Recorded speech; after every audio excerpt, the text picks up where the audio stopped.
নমস্কার বন্ধুরা, আমি আবার আমার রান্নাঘরে তোমাদের নিয়ে চলে এসেছি। তা আমার রান্নাঘরে আজকে কী করছি দেখো। আজকে করব মিক্স ফ্রাইড রাইস। আমার ছোট রান্নাঘরে ছোট করে আজকে হবে মিক্স ফ্রাইড রাইস। তাই এখানে সবজি কেটে নিয়েছি। এখানে যে ক্যাপসিকাম, পেঁয়াজ, এখানে আদা, রসুন, কাঁচা লঙ্কা আছে, এখানে আছে গাজর, এখানে অল্প করে একটু মাংস হবে তার জন্য করা আছে। এটা হচ্ছে সোয়াবিনটা সেদ্ধ করে রেখেছি নুন হলুদ দিয়ে, এটাও দেবো মিক্সড রাইসে। এখানে একটু মাংস আছে ছোটো ছোটো করে কাটা, এটাও দেবো মিক্সড রাইসে। আর এই রাইসের জন্য চালটা ভিজানো আছে। এবার দেখতে থাকো কী করে করি আমি রাইসটা। এই যে গরম জল বসিয়ে দিয়েছি, এর মধ্যে দিয়ে দেবো একটু ভিনিগারের পরে একটু পরিমাণ মতো নুন দিয়ে দিলাম। আর এই দিয়ে দিলাম ছোটো গোটা গরম মশলা, ছোটো এলাচ, দারচিনি, লবঙ্গ, এটা দিয়ে দেবো। জলটা ফুটতে থাকো।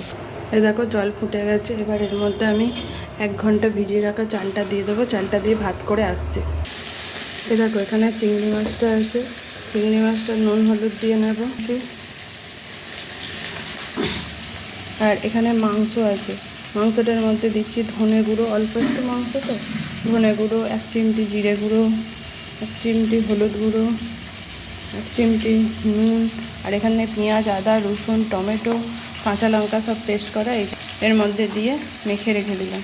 এবার এটা যখন ভাজবো তখন একটু ডিম আর কর্নফ্লাওয়ার দিয়ে মাখিয়ে ভেজে নেব। এখানে সোয়াবিনটাও নুন হলুদ দিয়ে করা আছে, সেদ্ধ করা আছে। এখানে চিংড়ি মাছটা নুন হলুদ ম্যারিনেট করে রেখে দিলাম।